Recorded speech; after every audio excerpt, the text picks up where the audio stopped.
प्राचीन भारत। प्राचीन भारतीय इतिहास। प्राचीन भारतीय इतिहास की स्रोत, पुरातात्विक स्रोत, साहित्यिक स्रोत, विदेशी यात्रियों के विवरण। पुरातात्विक स्रोत में धार्मिक साहित्य और लौकिक साहित्य। पुरातात्विक स्रोत अभिलेख। पुरातात्विक स्रोतों के अंतर्गत सर्वाधिक महत्वपूर्ण स्रोत अभिलेख है।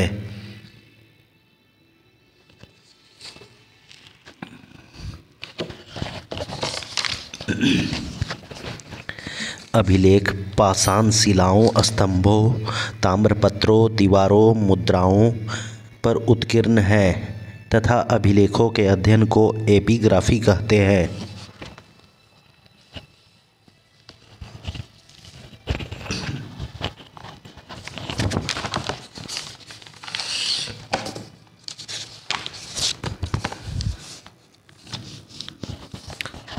सर्वाधिक प्राचीन अभिलेख मध्य एशिया के 1400 ईस्वी पूर्व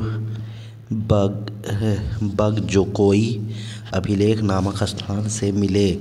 इसमें इंद्र, मित्र, वरुण और नासत्य देवताओं के नाम मिलते हैं, जबकि भारत में सबसे प्राचीन अभिलेख अशोक के 300 ईस्वी पूर्व के लगभग है। भारतीय पुरातात्विक विभाग का जनक सर अलेक्जेंडर कनिंघम को कहा जाता है तथा भारतवर्ष का सर्वप्रथम उल्लेख हाथी गुफा अभिलेख में मिलता है। यवन राजदूत हेलियोडोरस का बेसनगर विदिशा से गरुड़ स्तंभ लेख प्राप्त होता है, जिसमें मध्य भारत में भागवत धर्म विकसित होने का प्रमाण मिलता है। दुर्भिक्ष शब्द का सर्वप्रथम उल्लेख सोहगोरा अभिलेख में मिलता है। एरन मध्य प्रदेश से प्राप्त वराह भगवान एवं हूणराज तोरमान का लेख अंकित है तथा सती प्रथा का पहला लिखित साक्ष्य मिलता है। रेशम बुनकर की श्रेणियों की जानकारी मंदसौर अभिलेख से प्राप्त होता है। Doctor D.R. भंडारकर ने अभिलेखों के अध्ययन के आधार पर मौर्य शासक अशोक का इतिहास लिख दिया। प्राचीन भारत के राजाओं की प्रशंसा से रचित शिलालेख प्रशस्ति कहलाते हैं।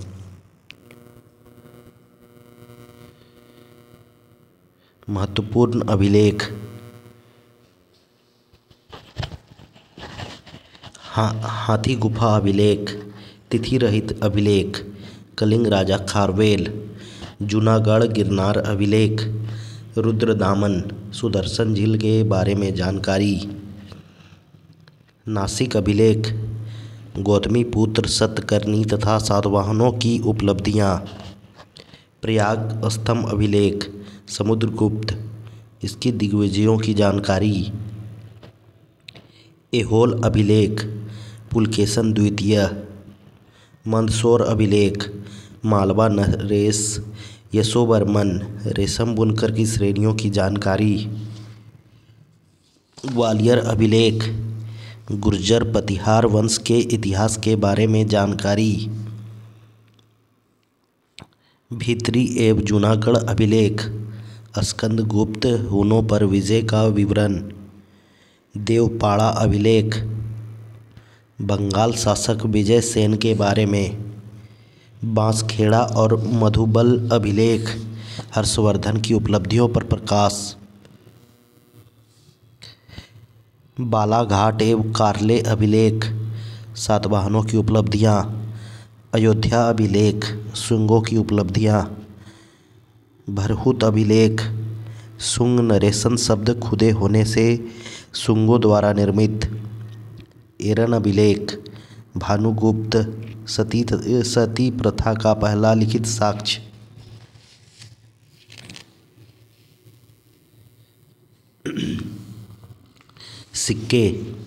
सिक्कों के अध्ययन को मुद्रा शास्त्र कहते हैं।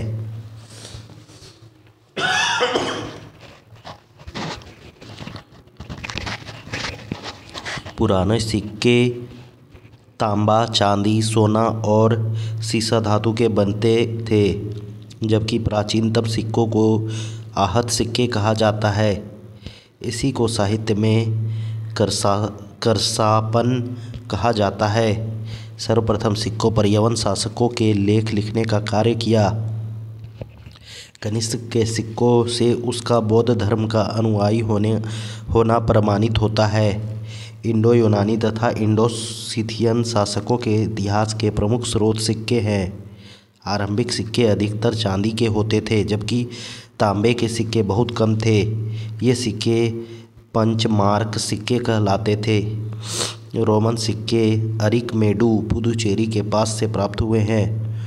उत्तर भारतीय मंदिरों की कला शैली नागर शैली कहलाती है व दक्षिण भारतीय मंदिरों की कला शैली द्रविड़ शैली कहलाती है, जबकि दक्षिणायन के वे मंदिर जिसमें नागर एवं द्रविड़ दोनों शैलियों का प्रयोग हुआ है वे बेसर शैली के मंदिर कहलाते हैं।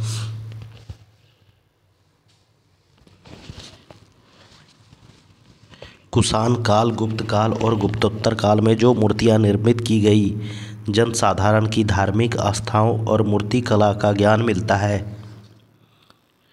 भरहुत, बोध गया, सांची और अमरावती की मूर्ति कला में जन सामान्य के जीवन की यथार्थ झांकी मिलती है। अजंता गुफा में उत्कीर्ण माता और शिशु तथा मरणासन राजकुमारी जैसे चित्रों का शाश्वतता सर्वकालिक है, जिसमें गुप्तकालीन कलात्मक और तत्कालीन जीवन की झलक मिलती है। साहित्यिक स्रोत: वैदिक साहित्य। इसके अंतर्गत वेद तथा उससे संबंधित ग्रंथ, पुराण, महाकाव्य, स्मृति आदि है। भारत के सबसे प्राचीन ग्रंथ वेद का शाब्दिक अर्थ ज्ञान है। श्रवण परंपरा में सुरक्षित होने के कारण इसे श्रुति भी कहा जाता है। वेदों के संकलनकर्ता महर्षि कृष्णद्वैपायन वेद व्यास को माना जाता है। वेद कुल 4 हैं: ऋग्वेद, सामवेद, यजुर्वेद तथा अथर्ववेद।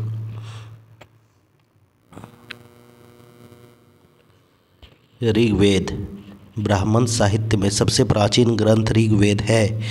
ऋग्वेद में ऋक् का अर्थ छंदों तथा चरणों से मुक्त यंत्र होता है। ऋचाओं के क्रमबद्ध ज्ञान के संग्रह को ऋग्वेद कहा जाता है।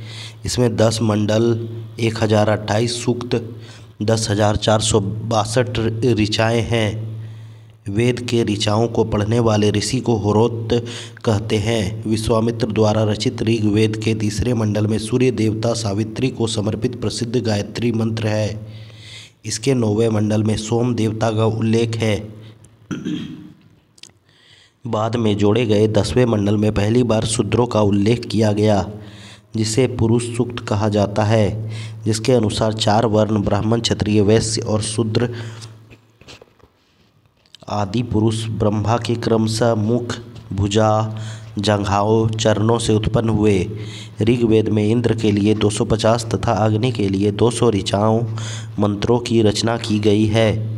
वामनावतार के 3 पगों के आख्यान का प्राचीनतम स्रोत ऋग्वेद है। यूनेस्को ने ऋग्वेद की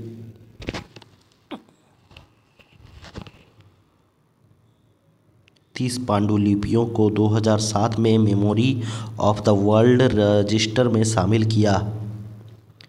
यजुर्वेद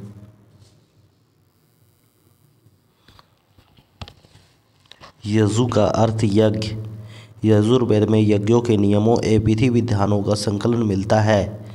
वैदिक मंत्रों के संग्रह यजुर्वेद में बताए गए हैं। यह वैदिक अनुष्ठानों से संबंधित है। यजुर्वेद के मंत्रों का उच्चारण करने वाला पुरोहित अध्वर्यु कहलाता है।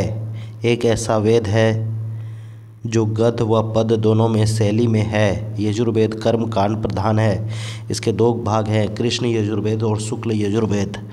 सामवेद, साम का अर्थ होता है ज्ञान या संगीत। इसमें मुख्यतः ज्ञान के अवसर पर गाए जाने वाले यज्ञों के अवसर पर गाए जाने वाले मंत्रों ऋचाओं का संकलन है। इसके मंत्रों को गाने वाला उद्गाता कहलाता है। इसे भारतीय संगीत का जनक भी कहा जाता है। सामवेद में कुल 1875 ऋचाएँ मंत्र है, जिसमें से 75 से अतिरिक्त शेष ऋग्वेद से ली गई हैं। अथर्व गंधर्व वेद इसकी प्रमुख शाखाएँ कौथुमीय, जैमिनी तथा रामायणीय है। अथर्ववेद अथर्वा नामक ऋषि इसके प्रथम दृष्टा हैं। इन्हीं के नाम पर इसे अथर्ववेद कहा जाता गया तथा इसके दूसरे दृष्टा रचयिता अंगिरस ऋषि थे। इसे अथर्वगिरीश वेद भी कहा जाता है। इसे भेषज वेद भी कहा जाता है। इस वेद में सर्वप्रथम सती तथा सती प्रथा का उल्लेख किया गया है। इसकी रचना सबसे अंत में हुई। इसमें कुल 20 कांड, 731 सूक्त, 5987 मंत्र हैं। इसमें लगभग 1200 मंत्र ऋग्वेद से उद्धृत हैं।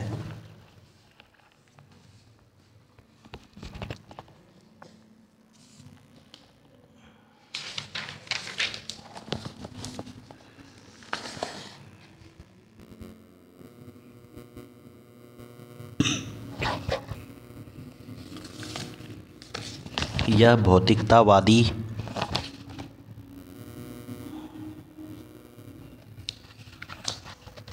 वेद है। इसमें सामान्य मनुष्यों के विचारों तथा अंधविश्वासों का विवरण मिलता है। इसमें जादू टोने टोटके का उल्लेख किया गया है। इसमें चिकित्सा पद्धति व औषधियों का उल्लेख किया गया है। इसका उपवेद शिल्प वेद है। इस वेद में आर्य एवं अनार्य सभ्यता एवं संस्कृति का प्रभाव दिखाई देता है। अथर्ववेद में परीक्षित को कुरुओं का राजा कहा गया है। इसमें सभा एवं समिति को प्रजापति की 2 पुत्रियां कहा गया है। पृथ्वी सूक्त अथर्ववेद का प्रतिनिधि सूक्त माना जाता है। चारों वेदों के एक एक उपवेद भी हैं। ऋग्वेद का उपवेद आयुर्वेद, सामवेद का उपवेद गंधर्व वेद, यजुर्वेद का उपवेद धनुर्वेद और अथर्ववेद का उपवेद अर्थशास्त्र है।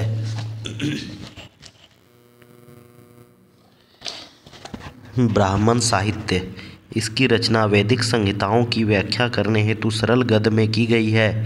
ब्रह्मा का अर्थ है यज्ञ, अतः यज्ञ के विषय का प्रतिपादन करने वाले ग्रंथ ब्राह्मण कहलाते हैं। ऐतरेय में राज्याभिषेक के नियम एवं प्राचीन राजाओं के नाम दिए गए हैं। शतपथ ब्राह्मण में गांधार, सल, केकयी, कुरु, पांचाल, कौशल, विदेह आदि राजाओं के नाम का उल्लेख है। ब्राह्मण ग्रंथ ऋग्वेद, उपनिषद है ऐतरेय कौशिकी, उपवेद आयुर्वेद। ब्राह्मण ग्रंथ ऐतरेय एवं कौशिकी ब्राह्मण।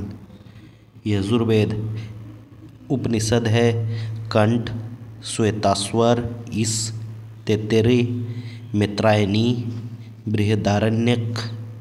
इसका उपवेद धनुर्वेद। ब्राह्मण ग्रंथ शतपथ एवं तैत्तिरीय ब्राह्मण। सामवेद उपनिषद छंदोग्य और कैन। उपवेद गंधर्व वेद। ब्राह्मण ग्रंथ षड्विंश ब्राह्मण। इसे तांडेय ब्राह्मण भी कहते हैं।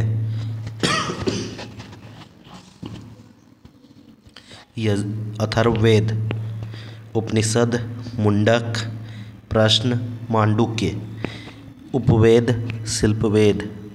ब्राह्मण ग्रंथ गोपद ब्राह्मण।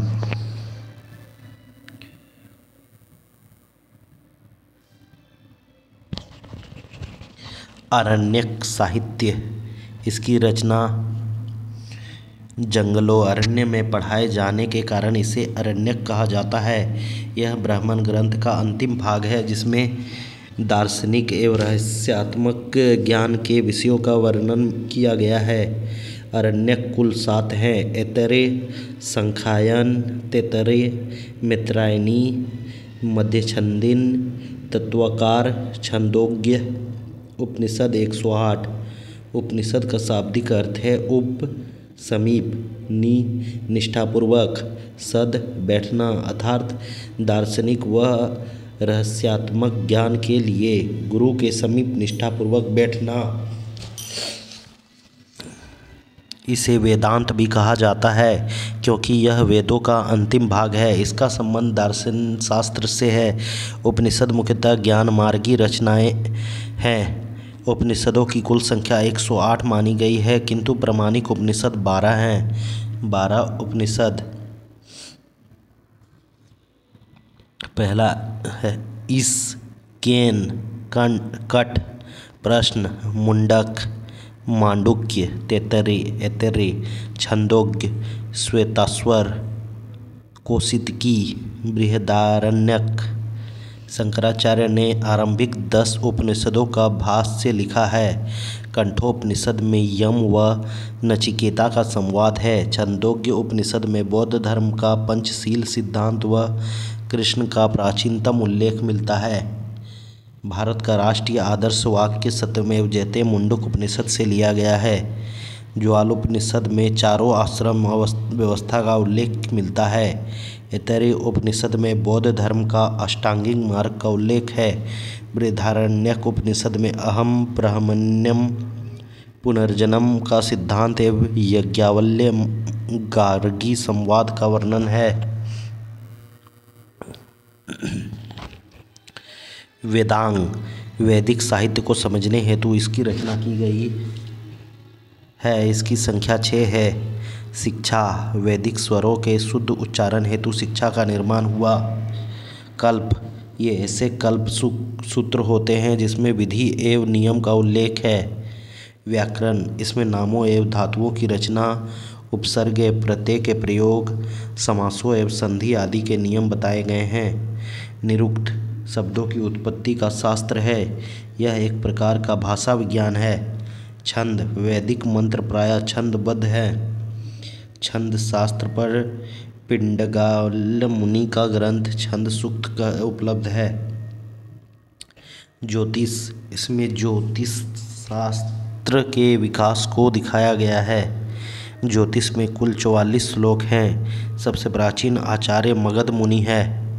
सूत्र, वैदिक साहित्य को अक्षुण्ण बनाए रखने के लिए सूत्र साहित्य का प्रयनन किया गया। ऐसे सूत्र जिसमें विधि और नियमों का प्रतिपादन किया जाता है कल्प सूत्र कहलाते हैं। कल्प सूत्रों के 3 भाग हैं: स्रोत सूक्त, यज्ञ संबंधी नियम, गृह सूत्र, लौकिक एवं पारलौकिक कर्तव्यों का विवेचन।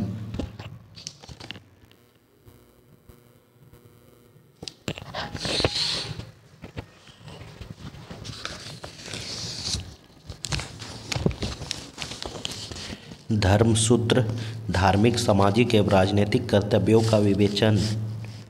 प्रमुख सूत्रकारों में गौतम, बोधायन, आपस्तंभ, वशिष्ठ आदि के नाम विशेष रूप से उल्लेखनीय हैं। गौतम धर्मसूत्र सबसे प्राचीन है। पुराण का शाब्दिक अर्थ प्राचीन आख्यान होता है। पुराणों की संख्या 18 है। पुराणों की रचना लोमहर्ष एवं उग्रश्रवा ने की। 5वीं से 4वीं शताब्दी ईसा पूर्व में पुराण ग्रंथ अस्तित्व में आ चुके थे। अमरकोश में पुराणों के 5 विषय बताए गए हैं: मार्कंडेय, ब्रह्म, वायु, विष्णु, भागवत और मत्स्य सबसे प्राचीन पुराण है। वायु पुराण गुप्त वंश, विष्णु पुराण मौर्य वंश और मत्स्य पुराण आंध्र सतवाहन से संबंधित है। मत्स्य, वायु, विष्णु, भागवत, ब्रह्म पुराण में ही राजाओं की वंशावली पाई जाती है। सर्वप्रथम पोजीटर ने पुराणों के ऐतिहासिक महत्व को पढ़ा। पुराण संबंधित वंश: मत्स्य, शुंग एवं सातवाहन वंश, विष्णु मौर्य वंश, वायु गुप्त वंश। वेद, उपनिषद, पुराण और धर्मसूत्र संस्कृत भाषा में लिखे गए हैं। वैदिक भजनों या मंत्रों के संग्रह को संहिता कहा जाता है।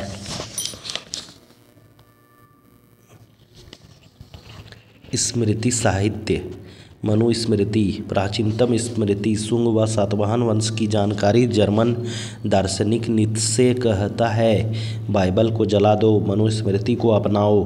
टीकाकार भरूची मेधातिथि गोविंदराज कुल्लूर भट्ट यज्ञावल्ल्य स्मृति। टीकाकार विशेष रूप विज्ञानेश्वर अपरर्क नारद स्मृति।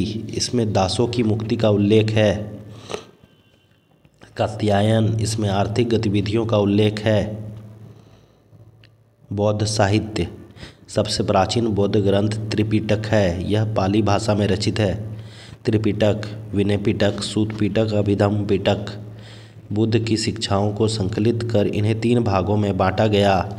इन त्रिपिटकों की रचना बुद्ध के निर्वाण प्राप्त करने के बाद हुई। बुद्ध के पूर्व जन्म की कथाओं को जातक कहा जाता है। निकायों में बौद्ध धर्म के सिद्धांत व कहानियों का संग्रह है। हीनयान का प्रमुख ग्रंथ कथावस्तु है, जिसमें महात्मा बुद्ध का जीवन चरित्र अनेक कथानकों के साथ उल्लेखित है।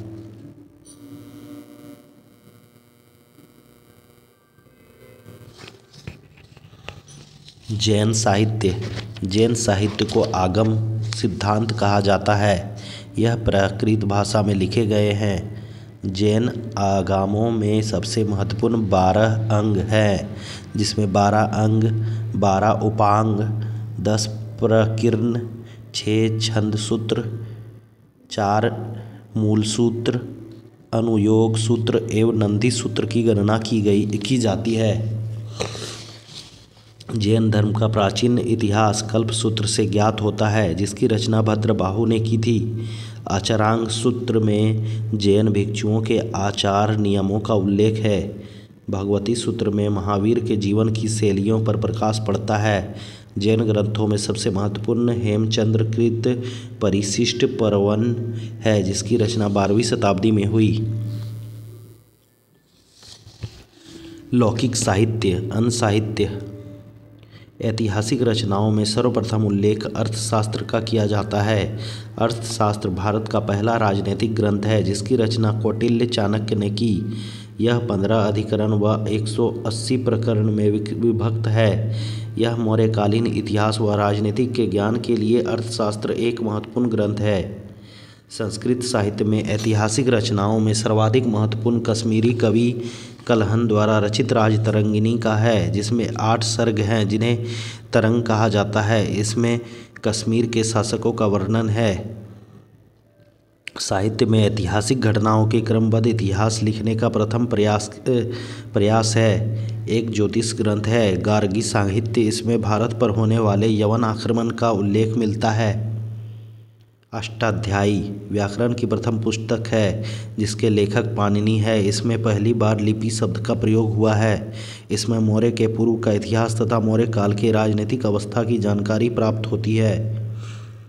13वीं शताब्दी के आरंभ में अरब लोगों ने अरबी में सिंध का इतिहास लिखा, जिसका फारसी अनुवाद चचनामा नामक पुस्तक में है।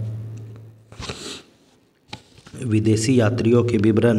विदेशी यात्रियों से मिलने वाली प्रमुख जानकारी भारत में आने वाले विदेशी यात्री एवं लेखकों के विवरण से हमें भारतीय इतिहास को जानने में सहायता मिलती है।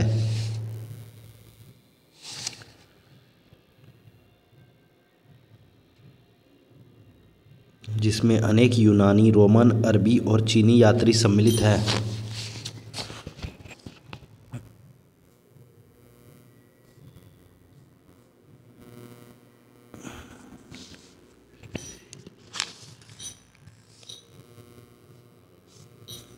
यूनानी रोमन लेखक। भारतीय स्रोत से हमें सिकंदर के आक्रमण 325 ईस्वी पूर्व की कोई जानकारी नहीं मिलती, इसलिए हमें यूनानी स्रोतों पर ही आश्रित रहना पड़ता है। सिकंदर के समकालीन एक भारतीय राजा सेंड्रोकोटस का नाम मिलता है, जो यूनानी लेखकों स्ट्रैबो व जस्टिन ने किया है। एरियन तथा प्लूटार्क ने इसे एंड्रोकोटस तथा फिलाकर्स ने सेंड्रोकोटस के नाम से उल्लेखित किया।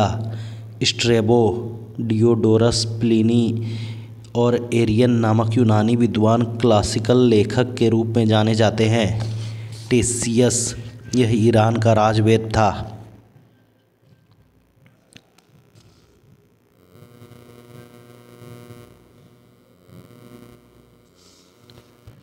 हेरोडोटस, इसे इतिहास का पिता कहा जाता है, अपनी पुस्तक हिस्टोरिका 5वीं शताब्दी ईसा पूर्व में लिखी भारत फारस संबंध वर्णन, निरियाकस, अनेसिक्रिटस, अरिस्टोबुलस ये सभी लेखक सिकंदर के समकालीन व इसका विवरण अधिक प्रामाणिक व विश्वसनीय था। टॉलमी 2री शताब्दी में भारत का भूगोल नामक पुस्तक लिखी। टॉलमी की जियोग्राफी व प्लेपस ऑफ द एरिथियन सी नामक पुस्तक लिखा। भारतीय बंदरगाहों व व्यापारिक वस्तुओं का वर्णन है। डायोनियस मिस्र नरेश टॉलमी फिलाडेल्फस के राजदूत के रूप में अशोक के दरबार में आया था। डाइमेकस सीरिया राजा एंटियोकस प्रथम के राजदूत के रूप में बिंदुसार के दरबार में रहा था। मेगास्थनीज सेलुकस निकेटस के राजदूत के रूप में 14 वर्ष तक चंद्रगुप्त मौर्य के दरबार में रहा। इसकी पुस्तक इंडिका से मौर्यकालीन समाज व संस्कृति के बारे में बताया गया है। प्लिनी, इसकी पुस्तक नेचुरल हिस्टोरिका ईसा की प्रथम सदी, यह लैटिन भाषा में है, जिसमें भारत व इटली के मध्य होने वाले व्यापारिक वनस्पतिक व खनिजों का वर्णन है।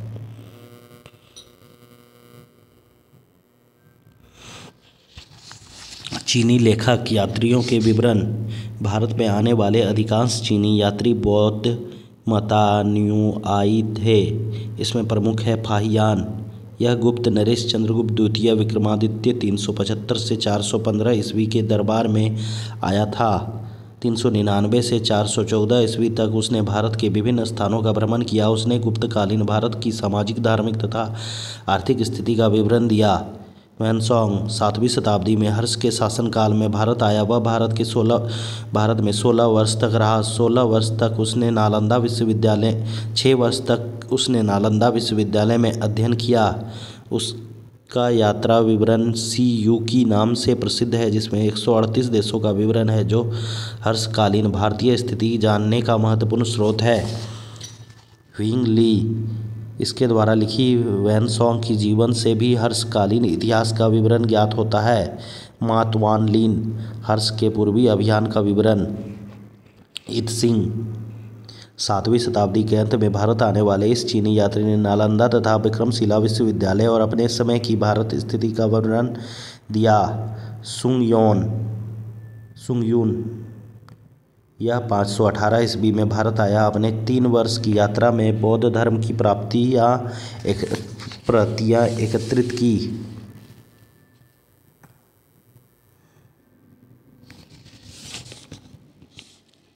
अरबी लेखक अल-बरूनी 11वीं शताब्दी में महमूद गजनवी के साथ भारत आया। अल-बरूनी अपनी पुस्तक तहकीत-ए-हिंद, किताब-उल-हिंद अर्थात भारत की खोज में राजपूत कालीन समाज, धर्म, रीति रिवाज व सुंदर प्रकाश डाला।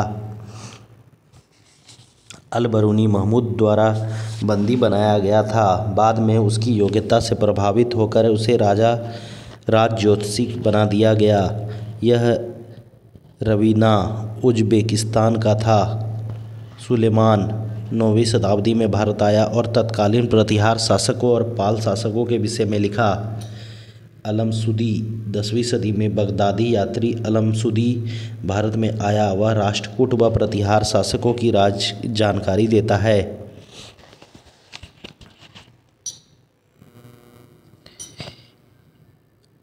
इब्न बतूता, इसने अपना यात्रा वृत्तांत अरबी भाषा में लिखा, जिसे रेहला कहा जाता है। 14वीं शताब्दी में 1333 ईस्वी में दिल्ली पहुंचने पर इससे प्रभावित होकर सुल्तान मोहम्मद बिन तुगलक ने उसे दिल्ली का काजी न्यायाधीश नियुक्त किया। अन्य लेखक तारानाथ एक तिब्बती लेखक है, जिसने कंग्यूर तथा तंग्यूर नामक ग्रंथ का रचना की। इसने भारतीय इतिहास के बारे में जानकारी मिलती है। मार्को पोलो यह 13वीं शताब्दी के अंत में पांड्या देश की यात्रा पर आया था। इसका विवरण पांड्या इतिहास के अध्ययन के लिए उपयोगी है। प्राचीन भारत परिचय। अतीत काल की घटनाओं की स्थिति की जानकारी देने वाले शास्त्र को ही हम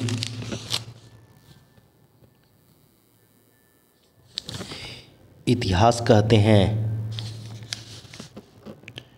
तथा प्राचीन भारतीय इतिहास की विशद सामग्री को सर्वजन एवं समझने योग्य बनाने के लिए इतिहासकारों ने इसे 3 भागों में बांटा है। प्रागैतिहासिक काल, आद्य ऐतिहासिक काल, प्राग ऐतिहासिक काल। इस काल का इतिहास पूर्णतः पुरातात्विक साधनों पर निर्भर है। इस काल में मनुष्यों में कोई लिखित साक्ष्य उपलब्ध नहीं है, इसलिए इसे प्रागैतिहासिक काल कहा जाता है।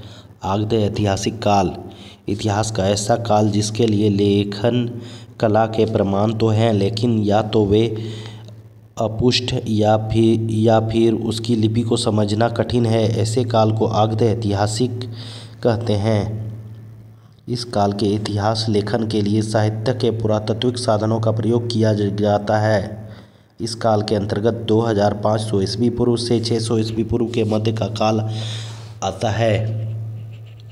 ऐतिहासिक काल, जिस काल के लिए लिखित सामग्री उपलब्ध है और जिससे मानव सभ्य बन चुका था, उस काल के अंतर्गत 600 ईस्वी पूर्व के बाद का काल आता है, जिसे ऐतिहासिक काल कहते हैं।